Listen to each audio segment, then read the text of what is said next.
Welcome, dear participants, to this afternoon session.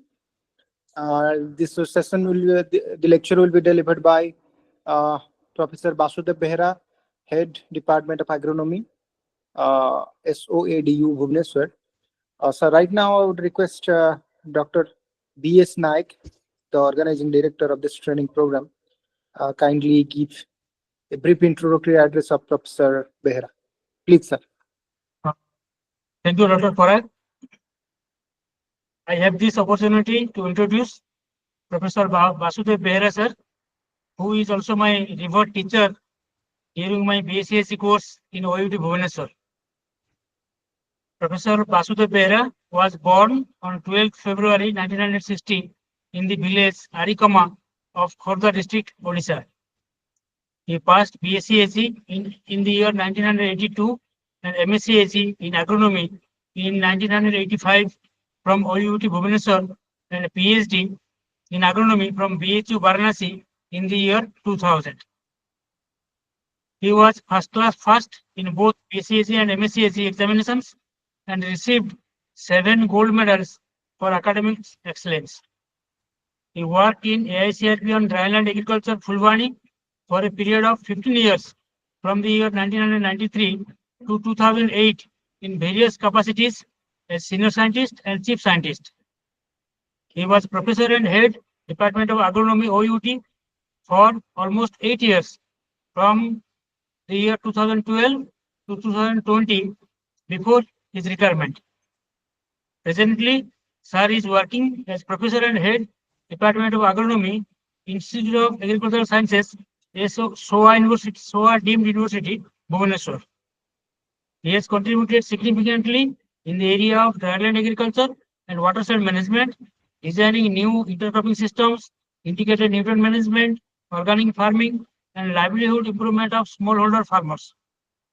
He successfully managed research development projects like NAIP Component 3, that is Sustainable Rural Livelihood and Food Security to Rainfed farmers in Odisha, and Farmers First Project. He worked as member QRT from April 2012 to March 2017 of ICAR Indian Institute of Soil and Water Conservation, Dehradun. He also guided 4 PhD students and 13 MSc students. He has published 135 research papers in reputed national and international journals, 17 technical articles, 26 book chapters, 22 training manuals, and 61 popular articles. He received Fellow Award of Indian Association of Soil and Water Conservation, Dehradun, in the year 2012, and Fellow Award of Indian Society of Wheat Science, Jabalpur, in the year 2018. He received Dr. J.B. Venkat Sarula Award 2018 for excellence in dryland agriculture research from Indian Society of Dryland Agriculture, Hyderabad. Now, I cordially invite Professor Behera sir for his talk on productivity, profitability, and resource recycling for integrated farming system models in Rainfed areas of Odisha.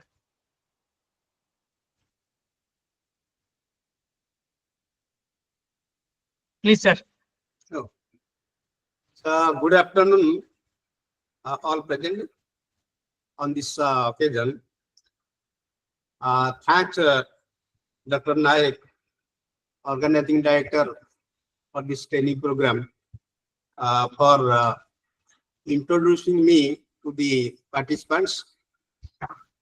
So, I welcome all participants to this training program, which is a national event, and that is based on recent technologies of agriculture, horticulture, and livestock based integrated farming system models for doubling farmers' income. So, in that training, the topic for my discussion today is productivity, profitability, resource recycling for integrated farming system models in rainfed areas of Odisha. So, regarding this topic, so in the training program, the most focus area is the doubling farmers' income, which is a much debated topic, And what are the means and ways for doubling farmers' income? There are different ways and means, particularly for doubling farmers' income. We have to reduce cost of cultivation, that is cost of inputs, labor wage, labor efficiency, that is to increase labor efficiency, then also to improve technology of production so that the cost of cultivation can be reduced. And technology upgradation, that means mechanization, particularly use of new tools and machinery in farms. Then also we have to take care for enhancing productivity. Then also only productivity enhancement is not sufficient. We have to increase the price also. The farmers should get the reasonable price for their produce. Similarly, whatever we produce, we should to protect them.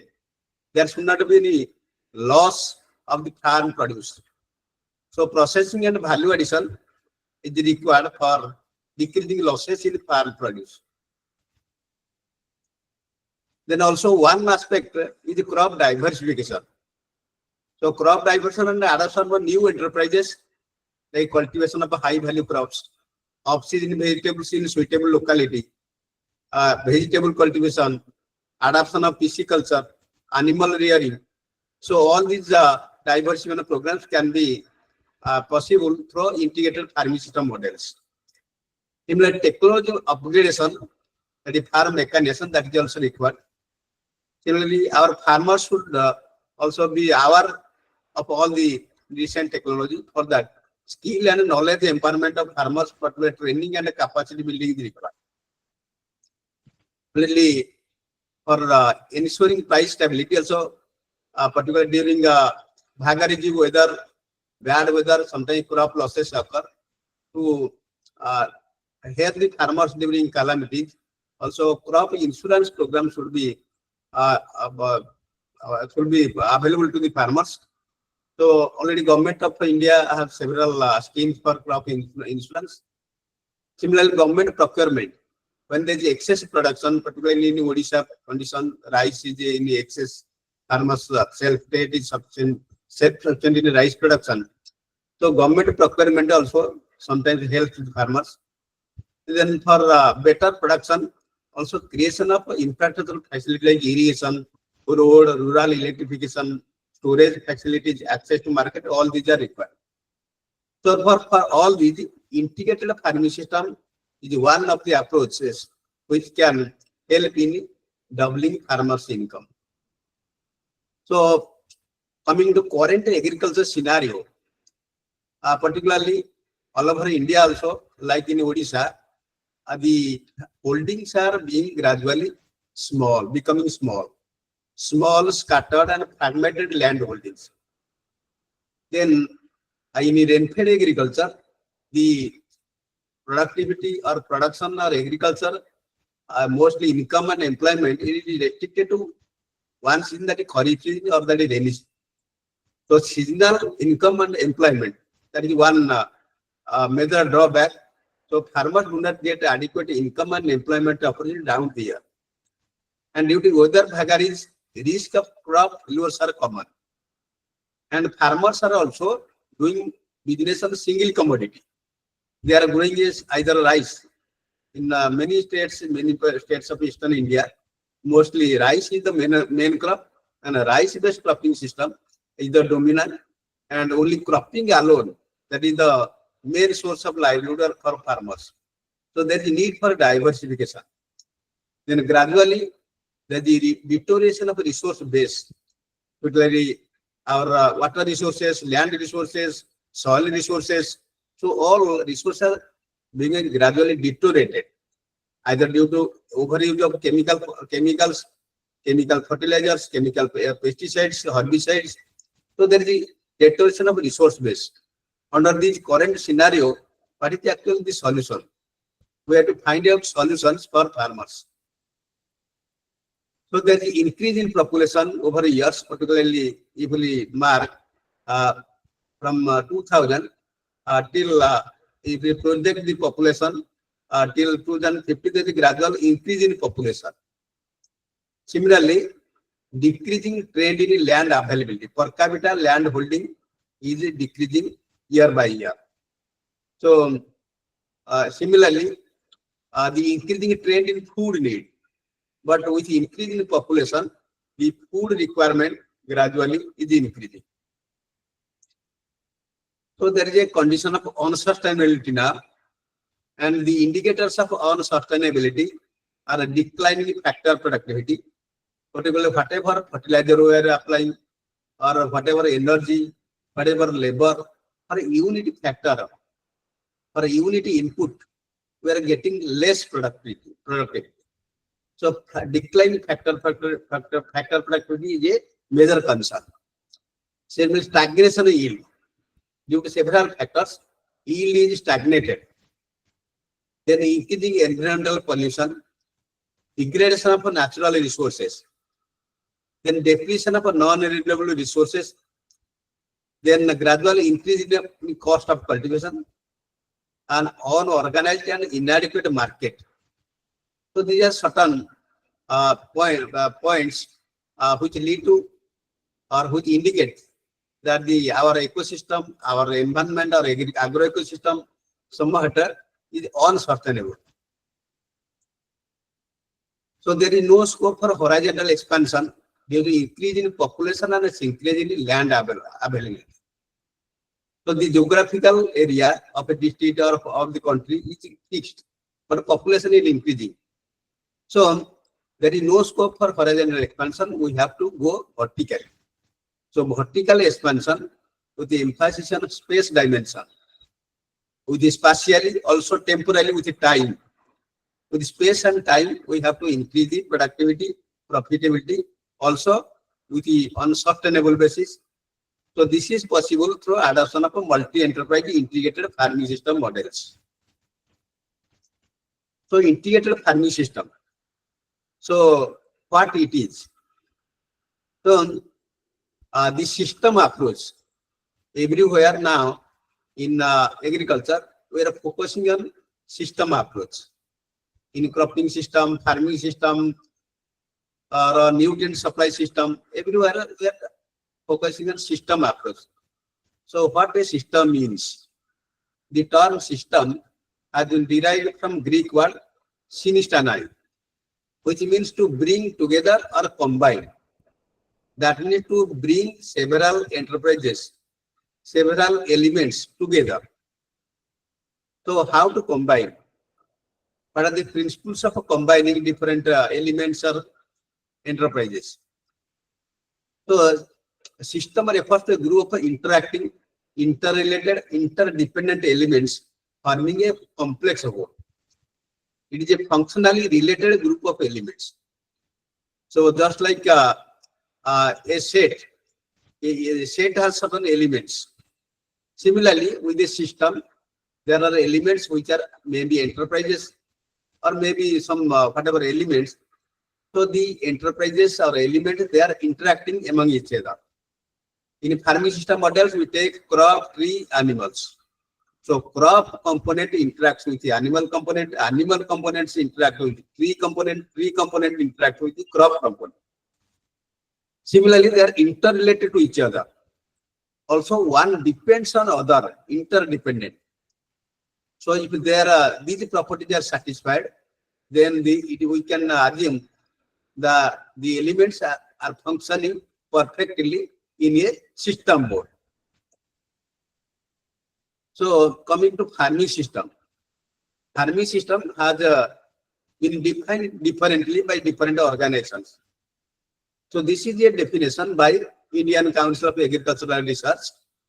So a farming system is defined as a population of individual farm units that have broadly similar resource bases, enterprise patterns, household livelihoods, and constraints, and for which similar development strategies and interventions would be appropriate. So as per definition, suppose in a particular geographical area, maybe a district or maybe a block. So that is the population of individual farm units. So within a district, suppose there are a number of farms. So in among those farms, what is the similar resource base? What type of land, what type of soil, what type of climate, what are the resource base? What type of enterprises the farmers are adopting? Like in Odisha, everywhere, each family has a crop and also a pair of bullock or a cow. So that is a farming pattern, a farming system where crop and animals are common. Similarly, household livelihoods and constraints for which similar development strategies and interventions will be appropriate. Suppose in the area, farmers are adopting crop and livestock. So for that, what are the common constraints for which similar development strategies and interventions would be appropriate? Suppose rice green gram is a major cropping system in Odisha. Similarly, a pair of bullock or a cow or some goats, these are common animals. For them, what are the development strategies? What are the common constraints? Then we can tell these are the common farming system of that area or of that district. So, similarly, other organizations have defined farming systems. That integrated farming system is a judicious mix of one or more enterprises along with cropping has a complementary effect through effective recycling of waste. So here it is a judicious mix of one or more enterprises, maybe crop, animal or tree or subsidiary enterprises. They have complementary effect on each other. So there is no antagonistic effect, rather they have complementary effect. And that is by effective recycling of waste and crop residues. Whatever residue of one crop component is a resource for other component. So residue is recycled and encompasses additional source of income for the farmers.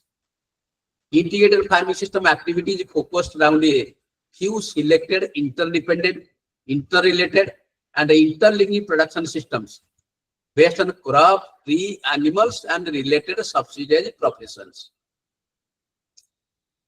So farming system, integrated farming system models have several advantages, particularly that helps in increasing productivity, profitability, sustainability, provides a balanced food, and ensures clean environment, helps in recycling of resources, provides income around the year, helps in the adoption of new technology by farmers, helps in solving energy crisis by growing up agroforestry plantations, fuel and fodder crisis solved through integrated farming system models. Deforestation is avoided because crop is along with crop, farmers take some silvicultural components, increase the employment generation, similarly higher input output efficiency. Similarly, there is a possibility of agro industries. Then also integrated farming system provides decent standard of living to farmers. Then integrated farming system models for enhancing productivity, profitability. Actually, there will be some criteria for selecting enterprises. So particularly, while selecting enterprises, we mostly climatic conditions. We take into account climatic conditions. Then we consider soil type in farming. For farming system, what type of soil is there? What are the farmer preferences in that area? What are the size of the farm? Because for different sizes, if 1 hectare farm, if there is a small marginal farmer, different enterprises are required. If there is a small farm or small farmer, then different enterprises choice is there. Knowledge and skill of farmer is also important. Then availability of technology. What type of technology is available for the farmers? Storage and transport and marketing facility in that area. Resource mobilizing power of the farmer. What resources the farmers has? Credit facilities available. Socio-economic status of the farmer. That is a marginal farmer, small farmer. Customer sentiments and beliefs of the farmers. Means what are the social system. Then associated risks and uncertainty and mitigation measures for enterprises. Time lag between investment and returns. Regularity and periodicity of yield and income during the year. Complementarity and competitiveness among different enterprises. Availability of inputs. So these are 17 points which are very much essential to be considered during selection of enterprises for a farming system model. Then there are certain principles also we have to follow before selecting the farming system model. First, to maximize the productivity of component enterprises, also system productivity to provide steady and stable income at a higher levels. So the enterprises should be complementary so that the productivity maximization will be there. Household self-sufficiency we have to consider. Creating opportunity for gainful employment around the year, for ensuring higher standard of living and checking migration. Particularly, farming system model should help in checking migration of the farmer to outside cities. Efficient management of resources with the due emphasis on in situ recycling of organic residues. So residue recycling or the resource recycling is the essential principle of farming system model. The components should be interacting and interlinked. Enterprise dimension as per the holding size. As per the holding size, enterprises dimension. If there is a small farm, what is dimension of the livestock? If a large farm, what is the dimension of livestock? So according to the farm size, the dimension of enterprise will be selected. Enhancement in factor productivity, that is soil, water, fertilizer, energy, labor, time, and decrease in cost of cultivation. Continuous spread and flow of income around the year. Maintaining and enhancing quality of the environment. Due emphasis on biological diversity and ecological stability. Also, farming system models should ensure biological diversity and ecological stability. So these are certain common principles we have to follow. Then enterprise dimension and size of holding. So suppose a farm size is 0.4 hectare or 0.8 hectare, 0.1 hectare. Accordingly, crop, tree, animal, livestock or poultry or birds, their size or dimension should vary as per the size of the farm.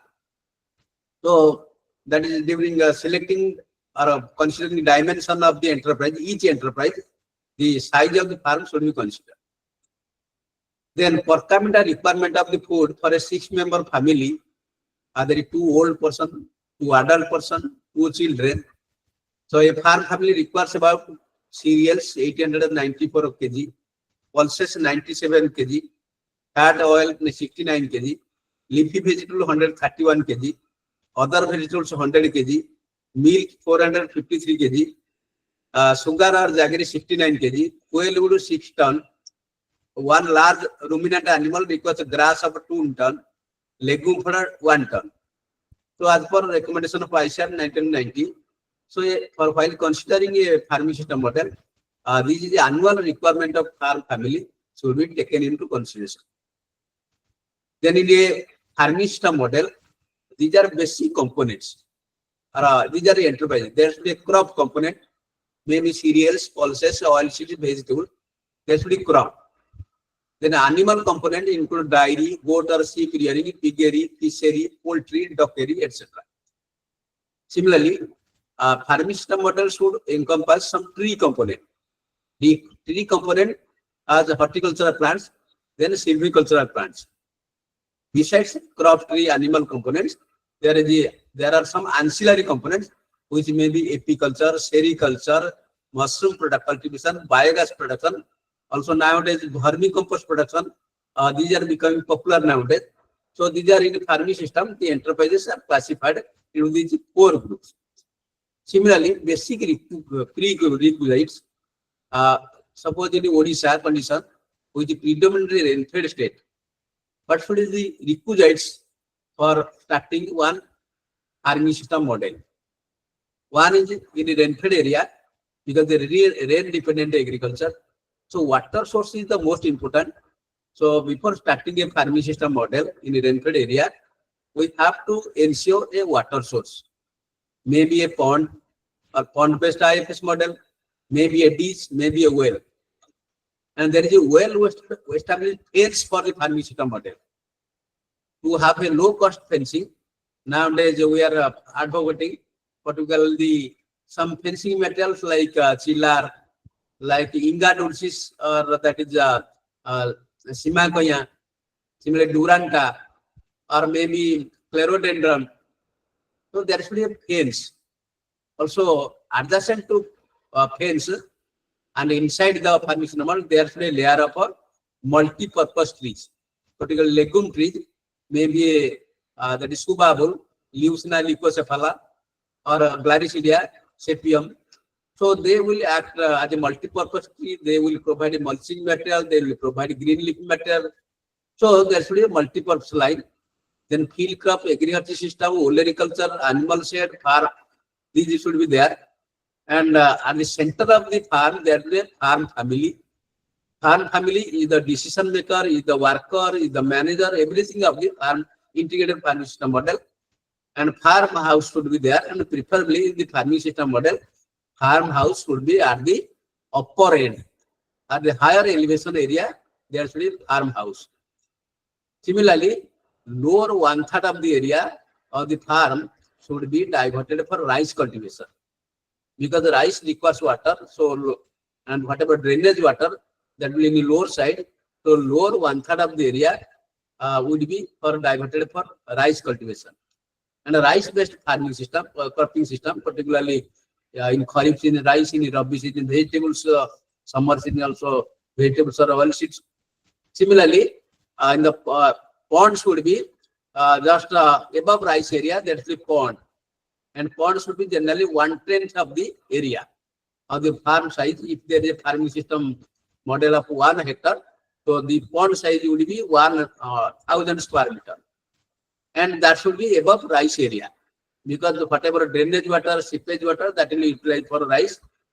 And all the animal component, particularly shade and also poultry houses, that will be adjacent to that pond. Similarly, in the pisciculture, poultry, vermiculture, mushroom production, these will be taken in the certain areas depending on the area of the farm. So these enterprises should be located. So what should be area under each component and where they will be located. The location is very important. Where rice crop will live there, where pond will live there, where mushroom cultivation there. So that area allocation and location of the enterprises inside the model, that is very much important. Then, particularly pond and well. These are the basic requirement of farming system model to ensure the water supply. So mostly pond-based IFS model, that is mostly common. So if there is a pond, then pisciculture is possible, irrigation that will act as irrigation source. So there should be pond. And in certain area, pond also dries out during summer season.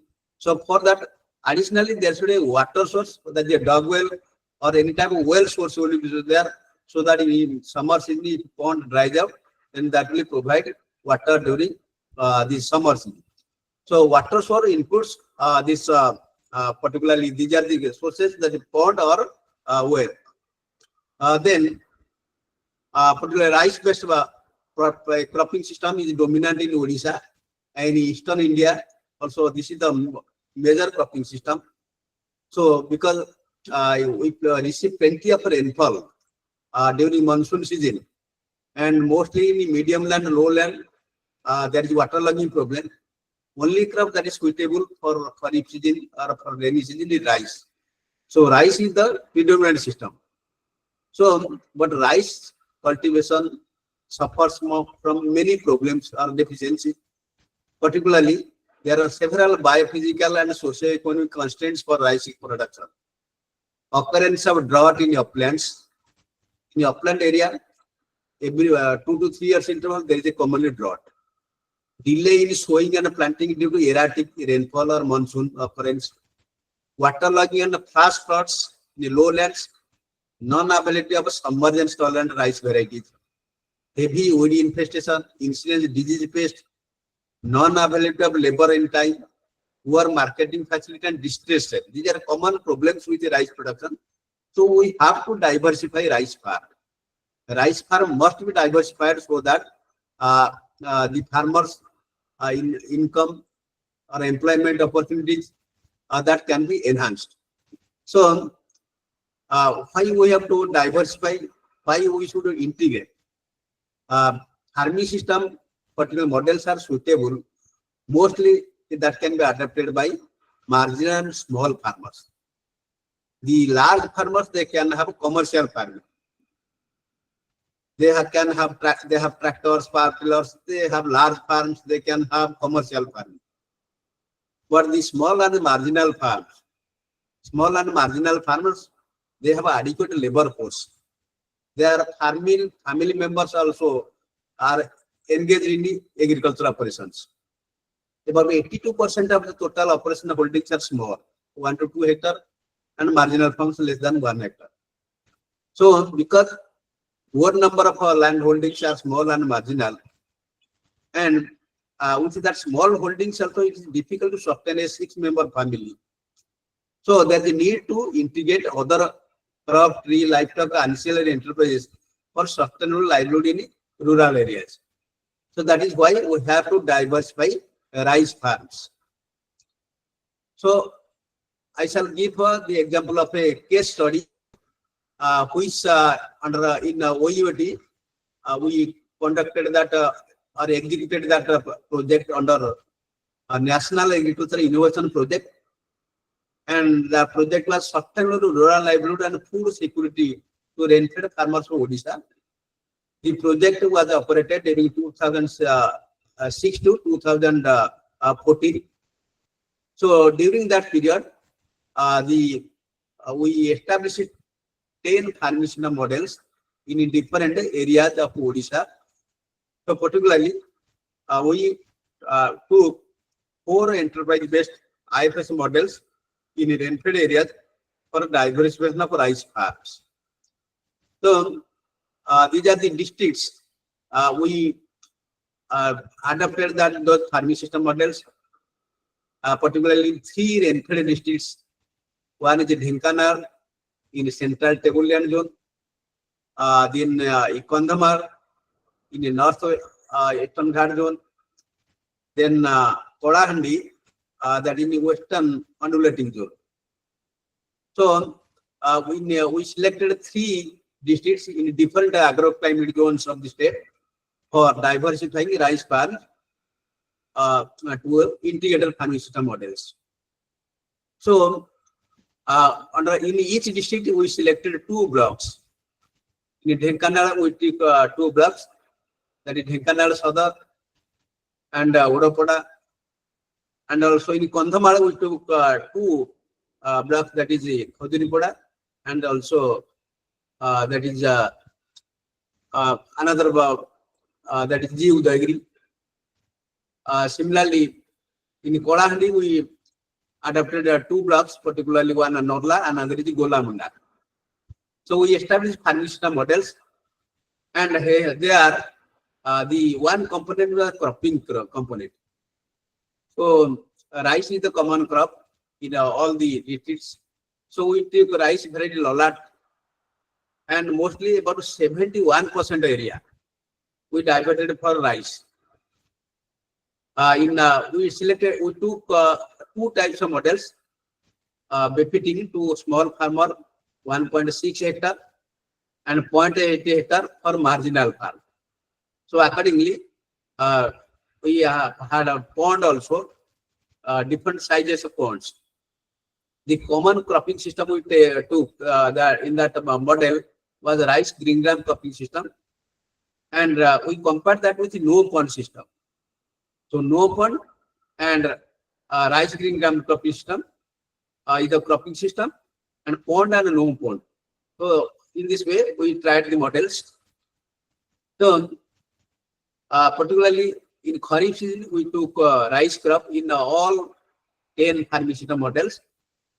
In Rabi and summer we took onion.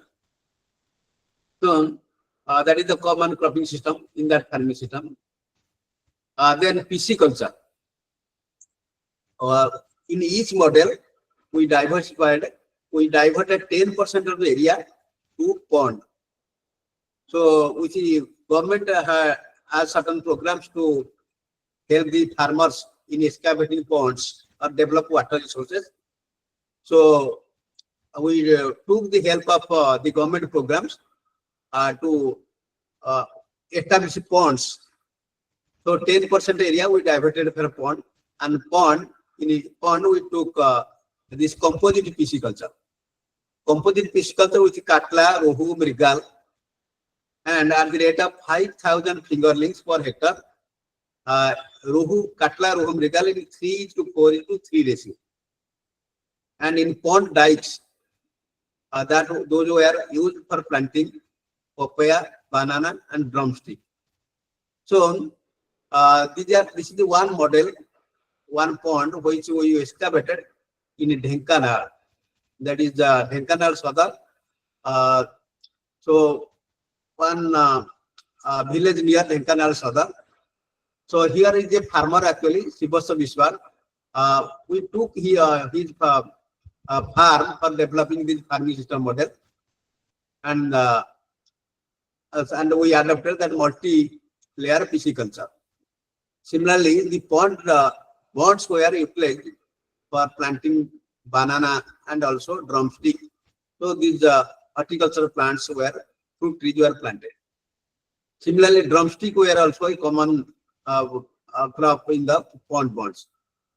Then also papaya, red lady papaya, that was a common fruit plant or horticultural plant in pond dikes across all the 10 models. Similarly, this is actually plantation near Polahandi. In Golamunda, we established that farming system model. Then the 4 fishes, particularly katla, then rohu, then mrigal. So these multi-layer pisciculture, those were advocated to the farmers. Then poultry, for poultry, actually we took the help of our College of Veterinary Science and Animal Husbandry, the Science of Veterinary College. They helped in establishing actually the poultry model for developing the economical poultry houses, particularly for broiler farming. So most farmers rear local birds mostly, but for high return, we advise farmers to take broiler farming. So these are the actually broiler birds or the poultry houses. Mostly these poultry house was constructed on the bond of the pond, so that the excreta of the poultry can be used in a pond for helping growth of zooplankton or phytoplankton and zooplankton, and that helping in growth of fishes also. So that resource recycling was very much efficient in the models.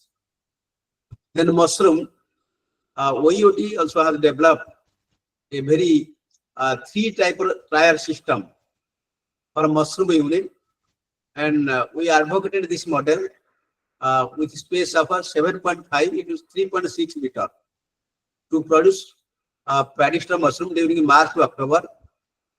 So during March to October, 8 batches of paddy mushroom, those were produced by farmers because the temperature condition was warm during that period.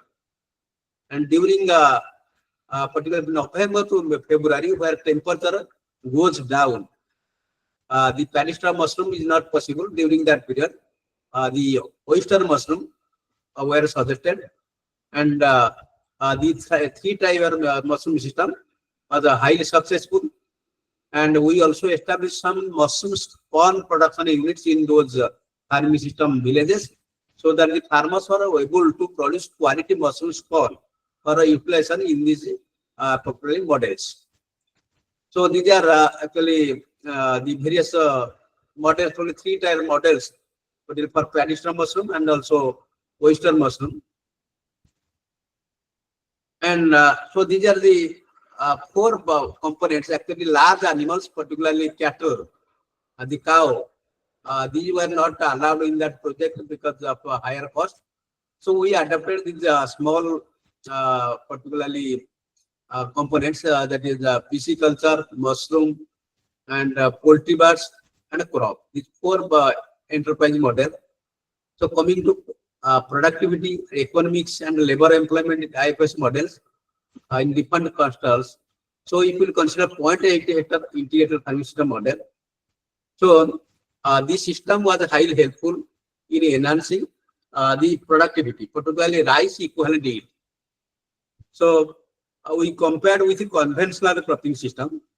The conventional cropping system was whatever only rice. But in the integrated farming system model, we had rice, onion, and also other components like pisciculture, mushroom, poultry, etc. So conventional cropping system, it's a cost of production, gross return, net return, BC ratio, and labor employee engagement. So if you compare both models, the conventional farming system and the IFS model, in case of 0.5 hectare model, in conventional system, cropping system, which were comprised only rice or rice green gram, that is conventional cropping system, the rice equivalent yield was only 3.780 ton per hectare. But in the IFS model, the productivity increased many times, and that increased to 31.92 tons per hectare. And the cost of cultivation in conventional cropping system was low, no doubt, 30,000 only. But in the improved farming system model, that was 1,95,048 rupees. And the gross return from rice or rice green gram cultivation was 42,000, while the gross return was about 3,56,196. Similarly, net return was only 11,000. But here in an integrated farming system model, productivity or net return increased several times. It became 1,61,148. Their BC ratio was 1.38 in conventional cropping system, while BC ratio was 1.83 in integrated farming system model. Similarly, employment opportunity was only 204 in case of conventional cropping system, whereas the integrated farming system, the employment opportunity increased to 488. So considering productivity, profitability, and also employment generation, the integrated farming system model was sufficiently better compared to conventional cropping system. Similarly, if we come to 1.6 hectare model, under his rice equivalent yield, also gross return, net return, BC ratio, labor employment was also sufficiently higher compared to conventional cropping system. Here also labor employment was 400 per hectare in the conventional system, but in increased to 942 in integrated farming system models. So in this way, in both marginal and small integrated farming system models, there are enough gain with the considering economics and profitability, productivity, and also employment generation. And regarding recyclable resources and recycling, so for all these models, we quantified what is the output and input. So each component, what is the output and input, what inputs are required, and what are the output from the employment enterprise. So in case of 0.8 hectare model, suppose in case of here in the rice cropping, that is 0.711 hectare was diverted to cropping. So here the grain yield was 3 ton and onion yield was 15.3 ton. And paddy straw, and similarly that cropping system provided paddy straw to mushroom component for production of paddy straw mushroom and oyster mushroom. So Traditional mushroom that was generated 901.2 kg. Oyster mushroom generated was 714.4 kg. And the mushroom component also provided the mushroom spent, that is the waste material of mushroom component that was diverted for crop component. Similarly, the mushroom component was related to pisciculture component. Similarly, poultry component was related to pisciculture component. So, poultry excreta of 0.76 ton was added to pisciculture pond. Similarly, poultry meat was generated 857 kg.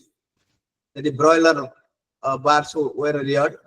So these bars they gave 857 kg meat from 0.8 hectare model.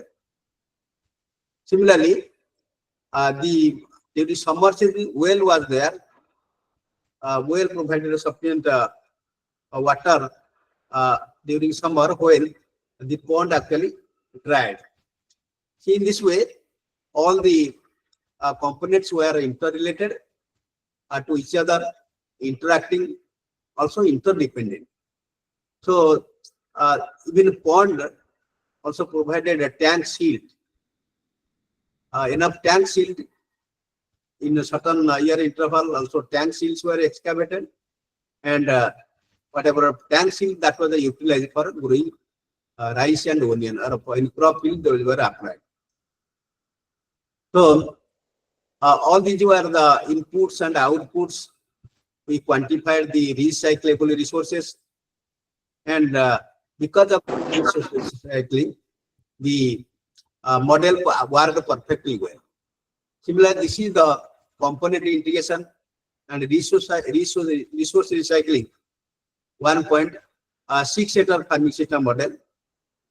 So this is how the farming components or components of farming system were closely related, closely interacted, or depended on each other.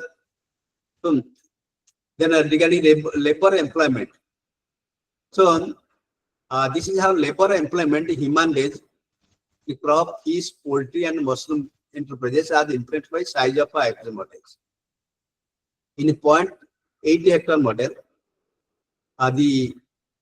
their labor requirement was 588. So out of that, 588, cropping component generated about 320 labor days. Pisciculture component similarly 69 days.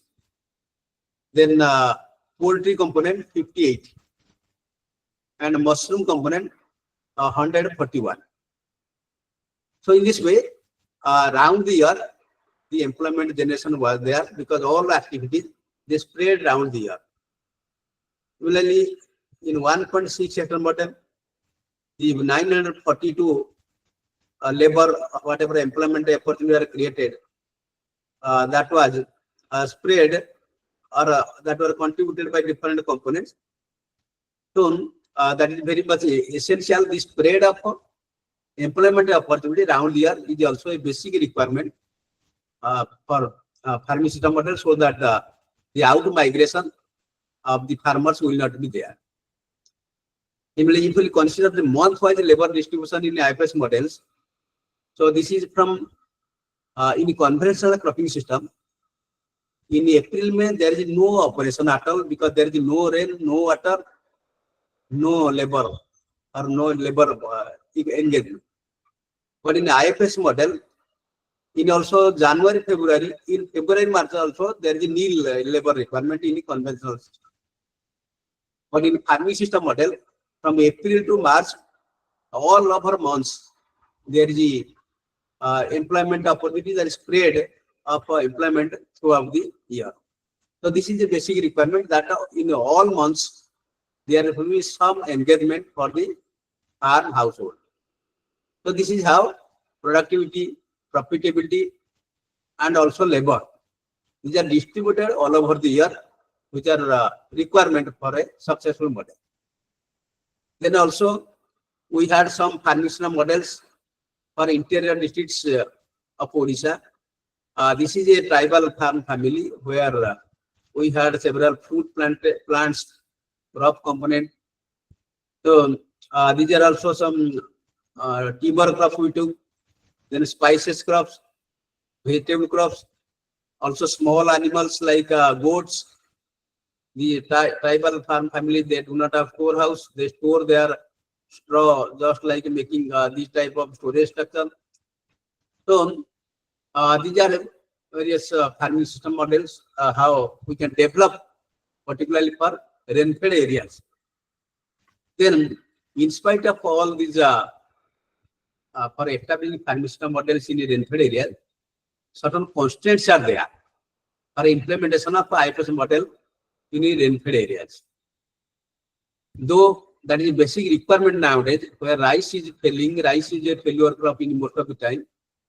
So we have to diversify rice and rainfed area by having, we should develop IFS models.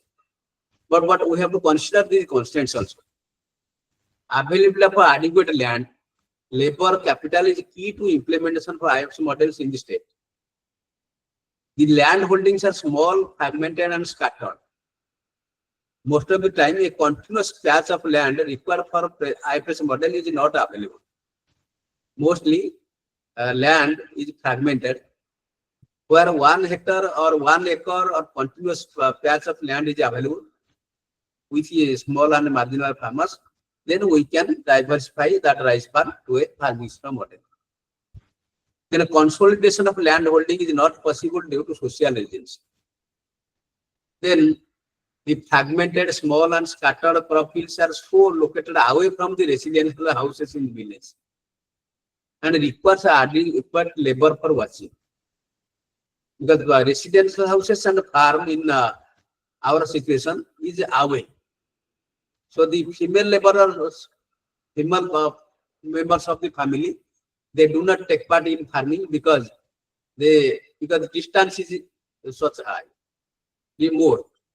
So if a farm family will reside inside the farm, then the farm members, family members can also participate in the farming. So that will be perfect farming system model. For economic reasons, a boundary wall or leaf fence is required. Because the boundary wall is very costly, so low cost fencing should be created. Low level of literacy among farmers is very low, or level of literacy is low, so they cannot understand the technology. So capacity building of farmers is very much essential.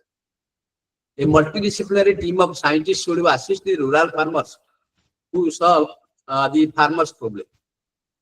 Mostly the farmers of Odisha or different states of Eastern India, or in most of the cases, they are growing crops only. Or in Odisha, mostly rice only. So they are well conversant with rice cultivation or particular crop cultivation. But whenever we advise them to take a multidisciplinary activity or multi-enterprise farming system models, veterinary people or the horticulture science people, so all scientists should assist them. They should be helping whenever there is a need, so that the farming system model will be successful. Particularly, initial investment of IFS models is very high because sometimes in the rainfed area, pond is a basic requirement. So pond excavation is slightly costly. So initial investment, so government should give some particularly incentives for creation of water resources, so that the farming system model can be established in rainfed areas. So finally, whatever model we tried, we had some linear programming. So in rainfed areas, from that linear programming, conclusion, in rainfed areas, the farmers should diversify compact patch rice farm to multi-enterprise farming system models to achieve higher productivity and profitability on a sustainable basis and ensure food and nutritional security at a household level. So for 1 hectare, the diagram of 1 hectare rainfed rice farm to multi-enterprise farming system model comprising 0.74 hectare of rice onion, 0.081 hectare of green gram, 0.162 hectare of pisciculture, 0.003 hectare of poultry, 0.01 hectare of mushroom can generate a maximum net return of rupees 3,09,005 rupees with the utilization of our capital of 3 lakh with the labor employment of 977 human days. So in this way, that is very 1 hectare model for how we can maximize the return from 1 hectare model. So this is basing on our 0.8 hectare model, 0.6 hectare model, that small and marginal farm. This is a model or a program, linear programming model that generated this information. So basing on those work, particularly on that project, one student, Dr. Hemant Kumar Sahu, had his PhD program on this integrated farming system model. And on that, we also published some papers in Indian Journal of Agronomy, Journal of Soil Conservation, and also Journal of Soil and Water Conservation. So, so these are in whatever our research work in Rainfed areas for establishing integrated farming system models and how to maximize productivity, profitability, and also employment generation on sustainable basis. Thank you, both.